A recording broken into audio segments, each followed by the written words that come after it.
Kevin সিবিলের ডিপারচারের পর east বেঙ্গলের ডিফেন্সে কিন্তু একটা বড় শূন্যতা তৈরি হয়েছে। শুধু একজন সেন্ট্রাল ব্যাক নয়, এমন একজন ডিফেন্ডারের প্রয়োজন যে পুরো ব্যাকলাইনটাকে কিন্তু নেতৃত্ব দিতে পারবে। গত কয়েক সপ্তাহ ধরে তাই ইস্ট বেঙ্গল সমর্থকদের মধ্যে একটাই প্রশ্ন ছিল যে সিবিলের জায়গায় তাহলে কে আসবেন। আর এখন মনে হচ্ছে ইস্ট বেঙ্গল সমর্থকরা কিন্তু সেই উত্তরটা পেতে চলেছে।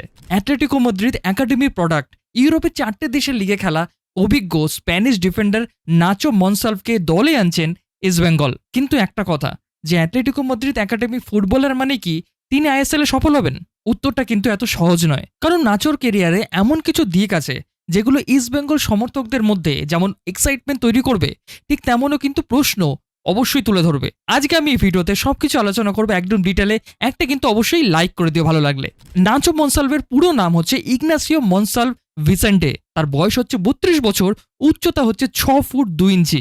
সেন্ট্রাল ব্যাক হলেও ব্যাক থ্রিতেও কিন্তু স্বচ্ছন্দে তিনি খেলতে পারেন এবং 2016 সালে ডিয়েগো সিমিনের অধীনে লা লিগাতে তিনি ডেবিউ করেন। রিয়াল বিটিসের বিরুদ্ধে সেই ম্যাচটা হয়তো আমরা কেউই জানি না, কিন্তু একজন তরুণ ডিফেন্ডারের জন্য সিমিনের মতো কোচের প্রশংসা পাওয়াটাই কিন্তু একটা অনেক বড় কিন্তু অর্জন। এবং এখানে একটা তথ্য জানলে তোমরা কিন্তু অনেকেই অবাক হবে। সেই সময় অ্যাটলেটিকো মাদ্রিদের ড্রেসিং রুমে তার সতীর্থ ছিলেন ইয়ান ওব্লাক, ডিয়েগো গডিন, হোসে ইমেনেস, কোকে, গাবি এবং অ্যান্টোয়েন গ্রিজম্যানের মতো বিশ্বমানের কিন্তু ফুটবলাররা। তোমরাই একবার ভাবো যে প্রতিদিন ট্রেনিংয়ে বিশ্বের সেরাদের বিপক্ষে তিনি খেলছেন, আর সাইডলাইন থেকে প্রতিটা ভুল শুধরে দিচ্ছেন ডিয়েগো সিমেনে।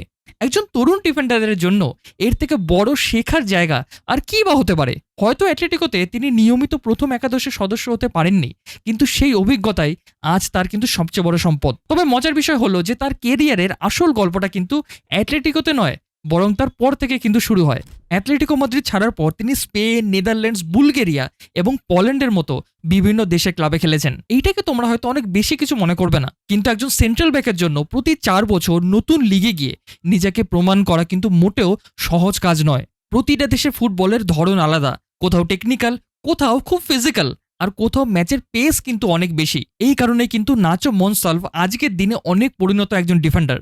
আর এখানে কিন্তু হাবাস সম্ভবত এমন একটা জিনিস দেখছেন যেটা আমাদের মতো সমর্থকদের কিন্তু নজরে পড়ছে না। অ্যান্টোনিও লোপেস হাবাস কিন্তু সবসময় ফ্ল্যাশি ডিফেন্ডারদের চেয়ে ডিসিপ্লিন ডিফেন্ডারদের বেশি পছন্দ করেন, যে নিজের পজিশন ছেড়ে যাবে না, অযথা কোনো বাজে ফাউল করবে না বা ট্যাকেল করবে না।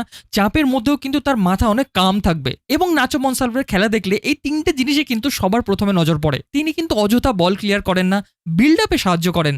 আবার 6 ফুট 2 ইঞ্চির উচ্চতার কারণে কর্নার কিংবা সেট পিসও কিন্তু তিনি অনেক বড় অস্ত্র। কিন্তু এখানে একটা বড় প্রশ্ন আসে যে তিনি যদি এতই ভালো ফুটবলার হন, তিনি বাইরেই কেন থেকে গেলেন না? তাকে আইএসএল কেন খেলতে আসতে হলো? আসলে সব প্লেয়ারদেরই কিন্তু একটা লিমিটেশন থাকে এবং নাচোর ক্ষেত্রে কিন্তু সেটাই আমরা দেখতে পাই। 32 বছর বয়সে তার আগের মতো কিন্তু রিকভারি পেস নেই। যদি ইস্ট বেঙ্গল খুব হাইল্যান্ড ডিফেন্স নিয়ে খেলে, তাহলে কিন্তু ফার্স্ট স্ট্রাইকারের বিরুদ্ধে তার কিন্তু সমস্যা হতে পারে। তবে হাবাসের সিস্টেমে সাধারণত কম্প্যাক্ট ডিফেন্সিভ ব্লক কিন্তু দেখা যায়, তাই এই প্রবলেমটা কিন্তু অনেকটাই পিছনে চলে যেতে পারে।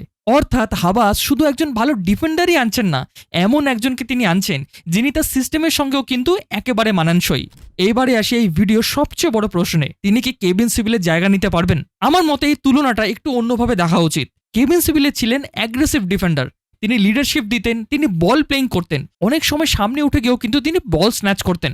অন্যদিকে নাচো মনসালভ অনেক বেশি কাম এবং পজিশনাল ডিফেন্ডার। তিনি হয়তো কেভিন সিবিলের মতো ফুটবলটা খেলবেন না, কিন্তু ডিফেন্সে একটা কম্পোজার তিনি অবশ্যই আনতে পারেন। এবং এটাই হয়তো পরের মৌসুমের জন্য ইস্ট বেঙ্গলের সবচেয়ে বেশি প্রয়োজন। তাহলে সবকিছু মিলিয়ে মিশিয়ে কি বলা যায়? আমার মতো এইটা ইস্ট বেঙ্গলের সবচেয়ে গ্ল্যামারাস সাইনিং হতো নয়, কিন্তু হয়তো সবচেয়ে ইন্টেলিজেন্ট সাইনিং।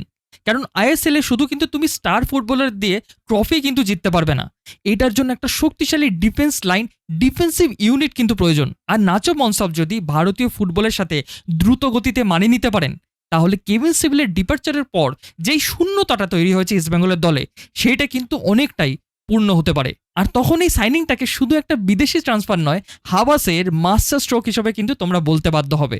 এবার তোমাদের জন্য আমার প্রশ্ন, নাচো মনসালভ কি ইস্ট বেঙ্গলের ডিফেন্সে নতুন লিডার হতে পারবেন, নাকি তিনি হতে চলেছেন আরেকটা ফ্লপ সাইনিং? অবশ্যই তোমরা কমেন্টে জানাও। এবং যদি তোমরা ইন্টারেস্টেড থাকো যে হাবাস কিভাবে ইস্ট বেঙ্গলকে নতুন মৌসুমে রেডি করতে পারেন যাতে তিনি আইএসএল জয় করতে পারেন আবার ইস্ট বেঙ্গলকে, সেটার জন্য কিন্তু এই ভিডিওটা তোমরা অবশ্যই চেক আউট করো। তাহলে তোমাদের সাথে দেখা হচ্ছে কিন্তু এই ভিডিওটাতে।